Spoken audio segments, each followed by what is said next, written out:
The gathering hall beneath Vareth Prime smelled of old blood and expensive wine.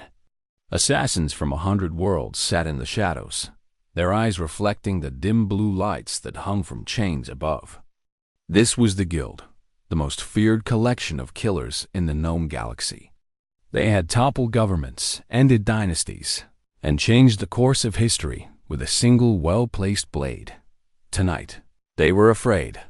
Guildmaster Zorath stood at the center of the room, his ancient Maluvian body wrapped in robes that had seen 3 centuries of death. His 4 eyes scanned the crowd as he held up a data crystal. The hologram that emerged showed a human woman with dark hair and kind eyes. She was smiling in the image, standing at some diplomatic function with a drink in her hand. "The contract is for this one," Zorath said. His voice was like gravel scraping against metal. "Kira Dawson, human diplomat. The reward is 70 million credits." The room should have erupted. 70 million credits was enough to buy a small moon, enough to retire on any paradise world in the galaxy. Assassins had killed for far less. They had killed for the thrill of it alone, but nobody moved. Nobody spoke. Vexrani leaned forward in his seat, his Torvaxian scales catching the light. He was young for this business, only 40 cycles old, but he had already made a name for himself. 12 successful contracts, 0 failures. He was fast, precise, and utterly without mercy. He was also confused. "What is wrong with everyone?" He whispered to the assassin beside him, an old cavalry female with scars covering half her face. She turned to look at him with something he had never seen in her eyes before. It took him a moment to recognize it as pity. "You are new," she said.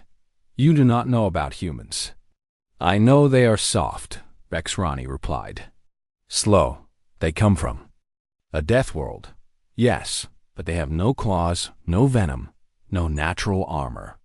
I have killed species far more dangerous." The cavalry female laughed, but there was no humor in it. "Then you know nothing." At the front of the room, Zorath waited. The silence stretched on. Finally, the old guildmaster sighed and lowered the hologram. "As I expected," he said. "No takers. The contract will be returned to. I will take it." Every head in the room turned toward Vexrani. He stood with his chest out and his head high, already calculating how he would spend his fortune. A ship of his own, perhaps. A private estate on one of the pleasure worlds. He would never have to take another contract again. Zorath's 4 eyes narrowed. "You are young, Torvaxian. You do not understand what you are asking." "I understand 70 million credits," Vexrani said. "I understand that everyone in this room is a coward." Murmurs rippled through the crowd, but not angry ones. They sounded almost sad. The cavalry female tugged at his arm. "Sit down, fool. There is a reason humans are on the forbiddance list. There is a reason we do not take contracts on them." Vexrani pulled his arm free. "And what reason is that?" "Because none of us want to die." He laughed at her. Actually laughed. "One soft, slow human female? Against me? I have killed Vareth warriors in single combat. I have assassinated a Drenix hive queen in her own nest. This will be the easiest contract I have ever taken." Zorath raised one withered hand, and the room fell silent again.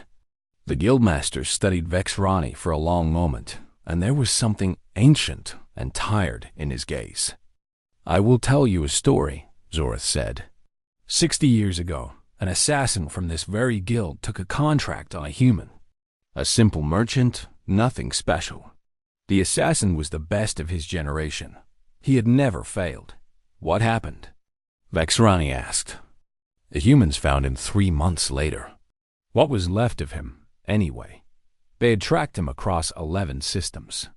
They had destroyed his ship, killed his crew, and followed him to a world where he thought he would be safe. They did not just kill him. They made sure everyone knew what had happened to him. Every assassin, every criminal, every government that might think about targeting a human. Zorath paused, letting the words sink in. After that, we added humans to the forbiddens list. Not because they are hard to kill. They are flesh and blood, just like the rest of us. We added them because of what happens after. When you hurt a human, you do not just face that human. You face all of them. And they do not stop. They do not forget. They do not forgive. Vex Ronnie felt the first small flicker of doubt, but he pushed it down. Stories. That was all this was. Old assassins telling stories to scare the young ones. I am not afraid of stories, he said. I will take the contract. Zorath stared at him for a long moment, then nodded slowly. Very well. The contract is yours. May the void have mercy on you, because the humans will not.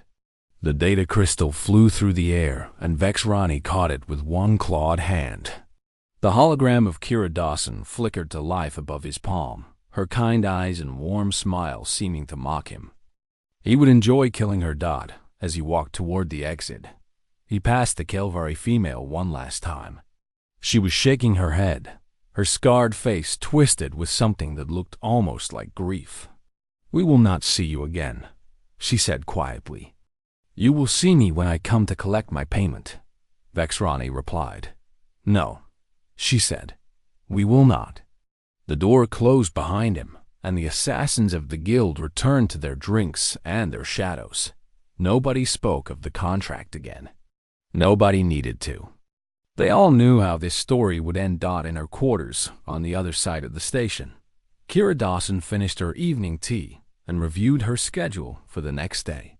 Trade negotiations in the morning, a cultural exchange ceremony in the afternoon, and dinner with the Maluvian ambassador in the evening. She had no idea that 70 million credits had just been placed on her head. She had no idea that the most feared assassin guild in the galaxy had refused to touch her. She had no idea that a young, arrogant Torvaxian was already planning her death. But she would find out soon enough. And when she did, Vex Ronnie would learn why even the assassins said no. Vex Ronnie ran through the maintenance corridors until his lungs burned and his broken arm screamed with every step. He did not stop until he reached a forgotten storage room 3 levels below the diplomatic sector. Only then did he allow himself to collapse against the wall and examine the damage. His arm was shattered.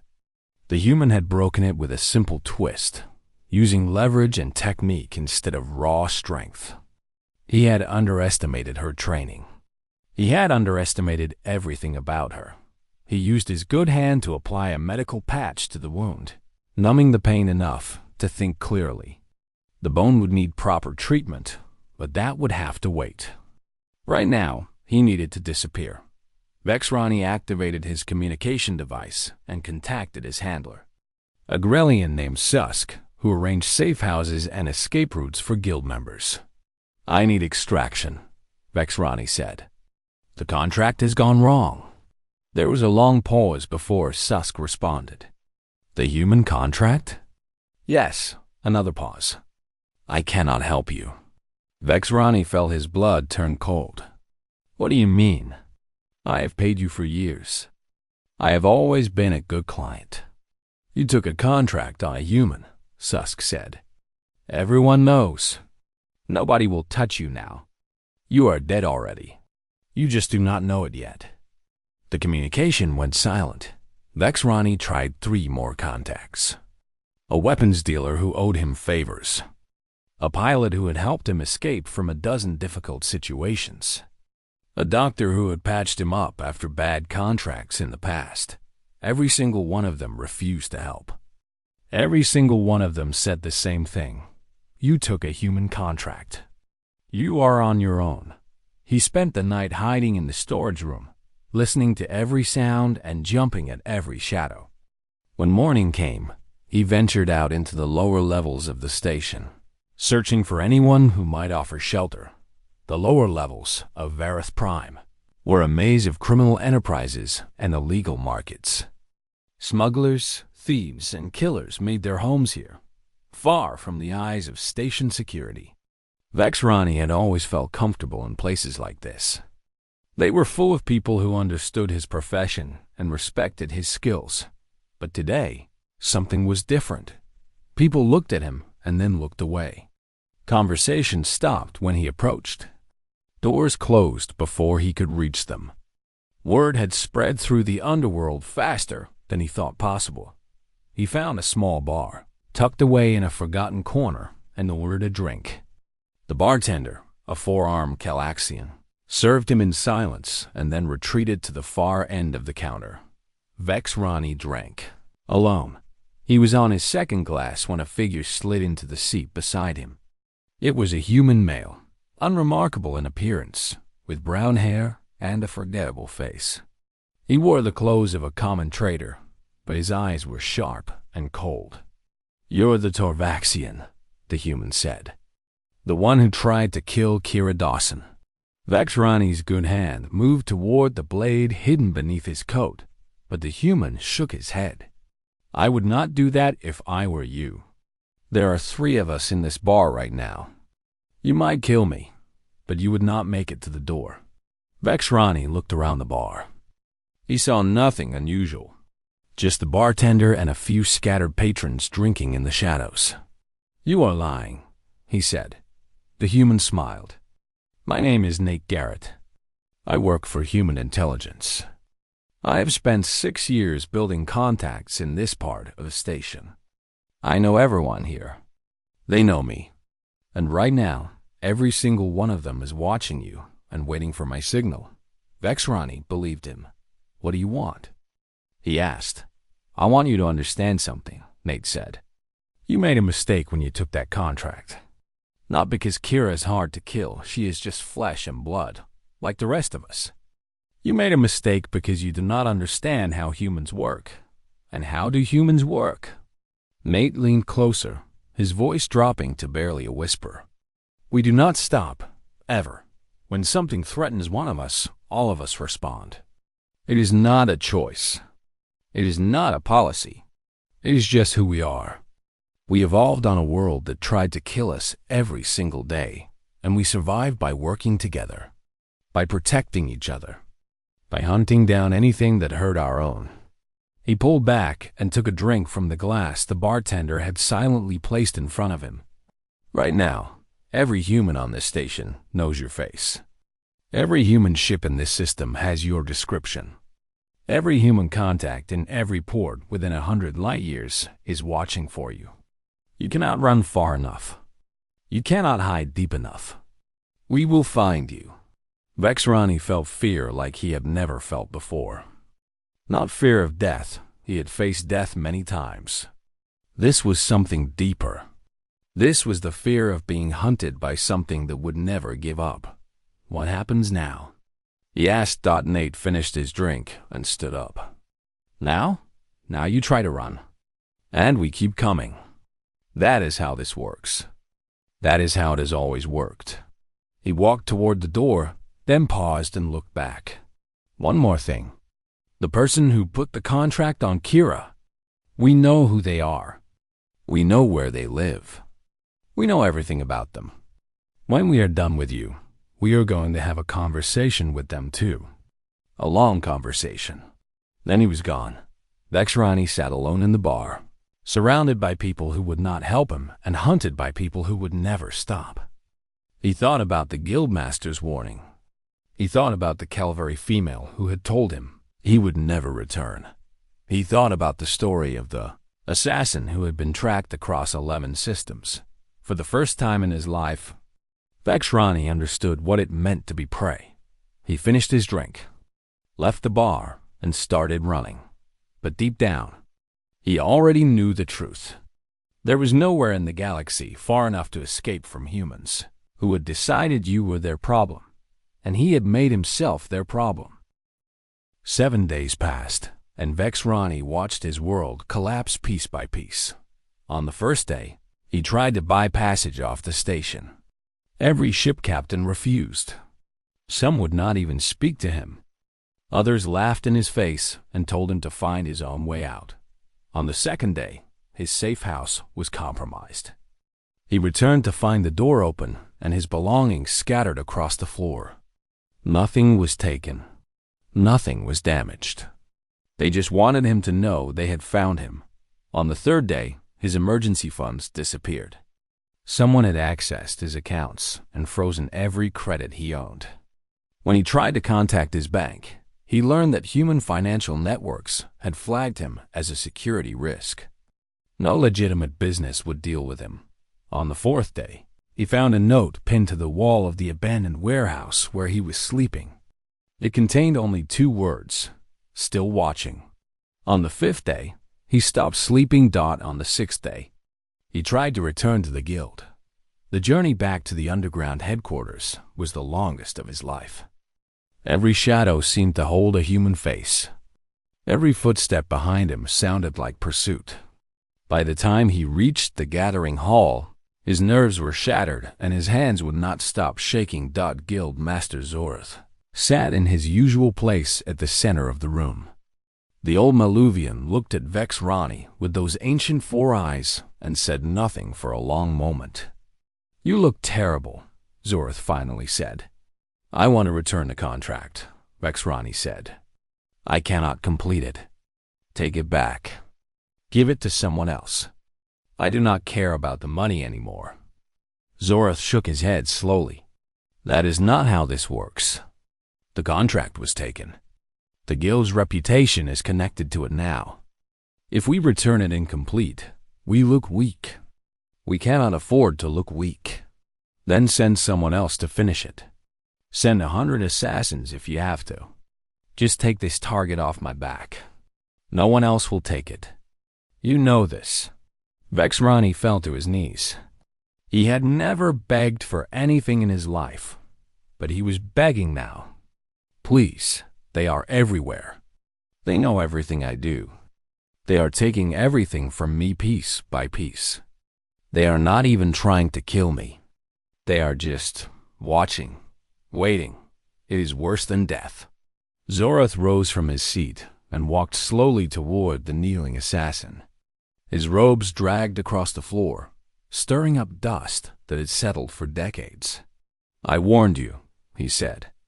"I told you the story of what happened to the last assassin who took a human contract. You did not listen. I know. I was a fool. Yes, you were." Zorath placed one withered hand on Vex Rani's shoulder. "But it is too late for regrets now. The humans have made you their project. They will not stop until they are satisfied. What do they want? I do not know. Perhaps they want you dead. Perhaps they want something else. With humans, it is hard to tell. They do not think like other species." Vex Rani looked up at the guildmaster. "What should I do?" Zorath was silent for a long moment. When he spoke again, his voice was softer than Vex Rani had ever heard it.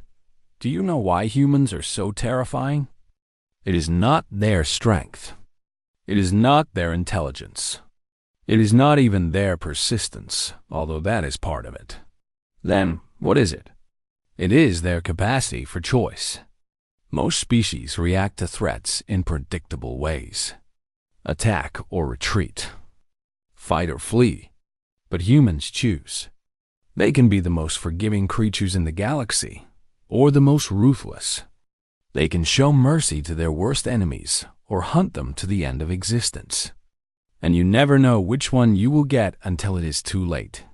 Zorath withdrew his hand and returned to his seat. "The humans have not killed you yet. That means they have chosen something other than immediate death. What that something is, I cannot say. But if I were you, I would stop running and start thinking about what they might want from you." Vex Rani left the guild hall with nothing. No money, no weapons, no allies. The only thing he had was the guildmaster's words echoing in his mind. The humans had chosen something. But what? He found out on the 7th day. He was hiding in an abandoned cargo bay on the station's outer ring when they found him. Not with violence, not with weapons, but with a simple message delivered on a piece of paper that someone had slipped under the door. "We want to talk. Come to Cargo Bay 17 at midnight. Come alone. No weapons. If you run, we will find you again. If you fight, we will end this differently." Vexrani read the message 3 times. His first instinct was to run, to find another hiding place, and keep moving until he found a way off the station. But the guild master was right. Running would not work. The humans had proven that they could find him anywhere, compromise any safe house, cut off any escape route. Running was just delaying the inevitable, and there was something else. The message said they wanted to talk. Not kill. Talk. Maybe there was still a way out of this.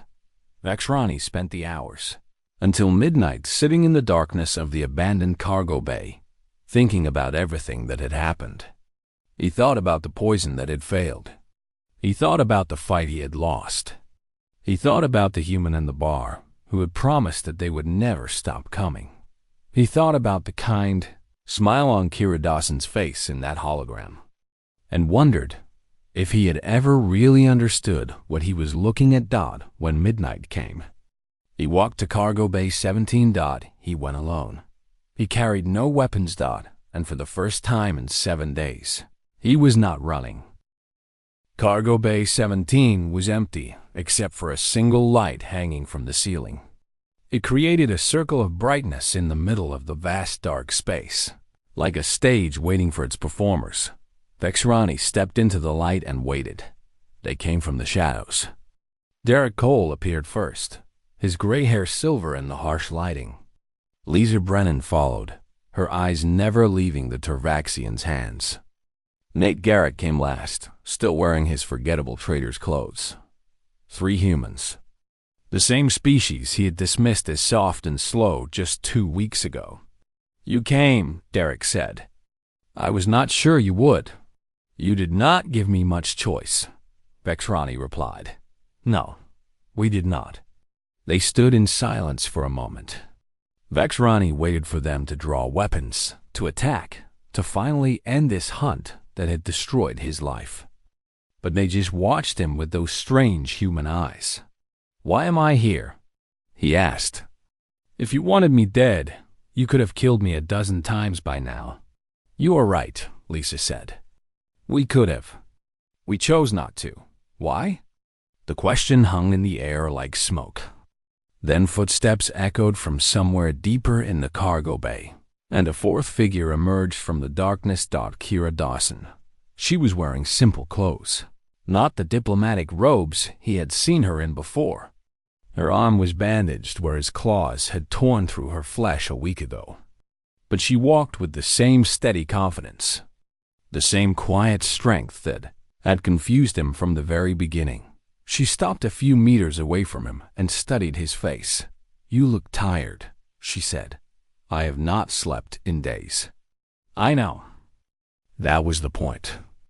Vexrani felt a flash of anger. "You have taken everything from me. My money, my contacts, my safe houses, my reputation. Why? What do you want?"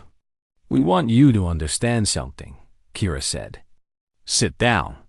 There were no chairs, so Vexrani lowered himself to the floor. After a moment, Kira did the same. The others remained standing, silent guardians in the dim light. 70 million credits, Kira said. "That is what my life was worth to whoever hired you. 70 million credits to kill one human diplomat who has never hurt anyone. Do you know how that feels?" Vexrani did not answer. "It does not feel like anything," Kira continued. "That is the strange part. When I learned someone had put a price on my head, I did not feel afraid. I did not feel angry. I just felt sad. Sad that somewhere out there, someone hated me enough to want me dead, and I did not even know why." "The merchant lord," Vexrani said. "He claimed you sabotaged a trade deal. I refused to approve a contract that would have let his company exploit 3 colony worlds. Millions of people would have lost their homes, their livelihoods, everything. I said no, and because I said no, he decided I needed to die." She paused. "That is the galaxy we live in. People with power decide who lives and who dies based on profit margins and wounded pride. That is how it has always been. Yes, and humans have always refused to accept it. Kira leaned forward, her eyes locked on his. We are not on the forbidden list because we are dangerous. Every species is dangerous in its own way. We are on the forbidden list because we do not let things go. When someone hurts one of us, we do not just hurt them back. We make sure it never happens again. We track down every person involved. We destroy every network that supported them. We send a message to anyone else who might think about doing the same thing. That is what you did to me. That is what we did to you. We did not kill you because killing you would have been easy. It would have been quick. It would not have taught anyone anything. Instead, we let you live. We let you run. We let you feel what it is like to be hunted by something that never gives up. Vexrani thought about the last 7 days. The fear, the isolation, the constant crushing knowledge that there was nowhere safe, nowhere to hide, nowhere to escape. You wanted me to be afraid. We wanted you to understand. There's a difference. Kira reached into her pocket and pulled out a small data chip. She placed it on the floor between them. This contains everything we know about the merchant lord who hired you. His location, his security, his financial networks, his crimes against the colony worlds he wanted to exploit. Vexrani stared at the chip. Why are you giving this to me? Because we are not going to kill you. We are going to let you go. And when you go, you are going to deliver a message. What message? Tell the guild what happened here. Tell them what it cost you to take a contract on a human. Tell them about the merchant lord who thought he could buy someone's death for 70 million credits. Her voice hardened. And tell whoever is listening that the contract has been reversed. The merchant lord is now the target. And unlike him, we do not need to hire assassins to get the job done. Vexrani picked up the data chip. It felt impossibly heavy in his palm. You could have done all of this without me. Why let me live? Kira smiled. It was the same warm smile from the hologram, but now he saw what was behind it. Not softness, not weakness, just a very different kind of strength. Because mercy is a choice. And humans choose. She stood up and looked down at him one last time. Go back to your guild. Tell them what you learned. And if anyone ever asks why humans are on the forbidden list, tell them the truth. What truth? That we do not want to be your enemies. We do not enjoy hunting people across the galaxy. We would rather build things than destroy them. But when someone makes themselves our problem, we solve that problem. Completely. Permanently. And we do not stop until we are done. The 3 guardians stepped aside, clearing a path to the exit. Vexrani walked toward it on legs that still shook. Clutching the data chip like a lifeline dot at the door, he turned back. Thank you, he said, for letting me live. Derek Cole nodded. Do not waste it. Vexrani returned to the guild 3 days later. The gathering hall fell silent when he walked in. Every assassin stared at him like he was a ghost. Guildmaster Zorath rose from his seat. You are alive. I am alive. The humans let you go? They let me go with a message. Vexrani looked around at the faces of the most feared killers in the galaxy. They want everyone to know what happens when you target a human. They want everyone to understand that the hunt never ends. They want everyone to remember that mercy is a choice, and so is everything else. He dropped the data chip on the floor at Zorath's feet. The merchant lord who placed the contract is now a target. Not from us. From them. Zorath picked up the chip and examined it. His 4 eyes were unreadable. And what did you learn? He asked. Vexrani thought about his answer for a long moment. He thought about the poison that had failed, the fight he had lost, and the 7 days of terror that had broken him more thoroughly than any torture. I learned why they are on the forbidden list, he said. Not because they are impossible to kill. Because of what happens after. When you hurt a human, you face all of them. And they do not stop. They do not forget. They do not forgive. But sometimes, if you are very lucky, they choose something other than revenge. He turned and walked toward the door. What will you do now? Zorath called after him. Vexrani paused at the threshold. I am going to disappear. Find a quiet place somewhere far from here. I'm never going to take another contract on a human for as long as I live. He left the hall, and he never returned. Years later, young assassins would ask why humans were on the Forbiddens list. The old ones would tell them the story of Vexrani, the hunter who became the prey.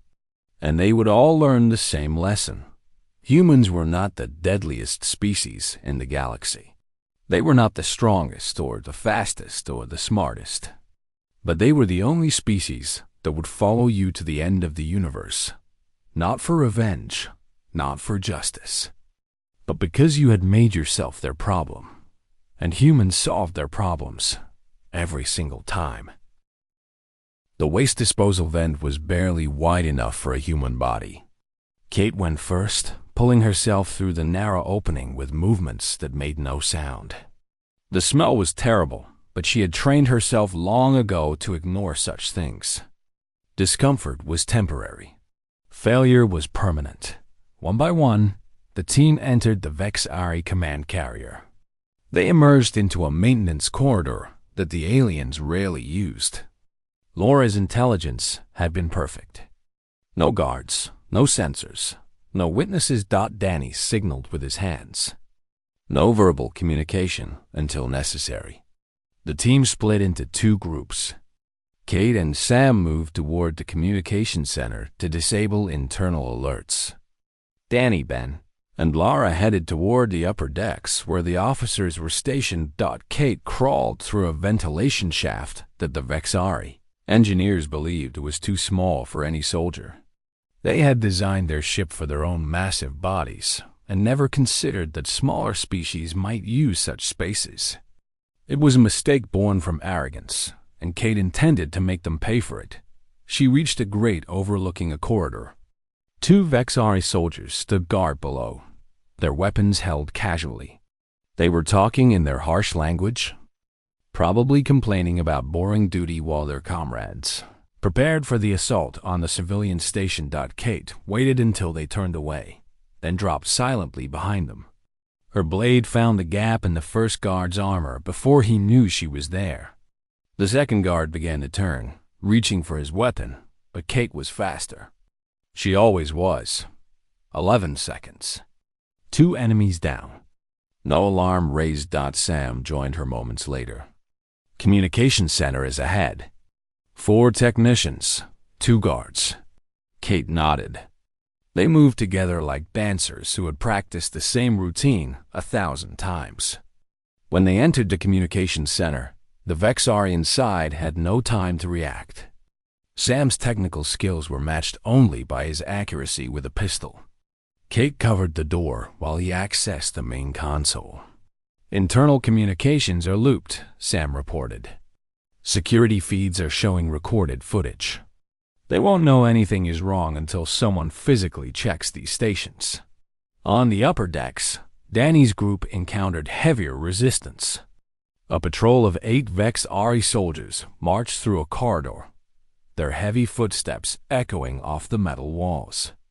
Danny raised his fist, signaling his team to hold position in the shadows. The Vexari passed within arm's reach. Their eyes swept over the darkness, but saw nothing. Human stealth technology was beyond anything they had encountered. To their senses, the corridor was empty. After the patrol passed, the team continued. They reached the officer quarters and began their work.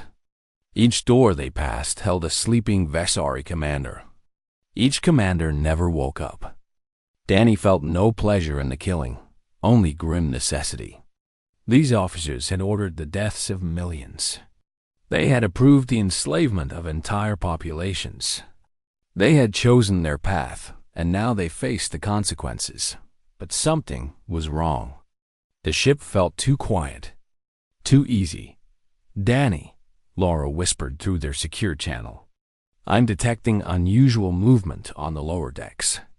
Large numbers of soldiers gathering near the shuttle bays." Before Danny could respond, alarms began to wail throughout the ship. Red lights flashed in every corridor. A voice boomed over the speakers in the Vexari language. Sam translated quickly. "Intruder alert. All units to combat stations. Seal all compartments." "They found the bodies," Kate said. Danny's mind raced. The mission had changed from stealth to survival. New plan. Kate, Sam, continued to the bridge. "Take out the War Marshal." "Ben, Lavra, you're with me." "We need to reach engineering and disable their weapons before they fire on the station." "Splitting up against an alerted enemy?" Ben asked. "We don't have a choice. Those 40,000 people are dead if we don't stop the fleet from firing." The team separated. Kate and Sam fought their way through corridors that were now filled with angry Vexari soldiers. The aliens were enormous, heavily armored, and trained for war. But they had never faced enemies like this. Humans who moved between their attacks found weaknesses in their armor and refused to die no matter how badly they were hurt. A Vexari warrior swung his massive blade at Kate.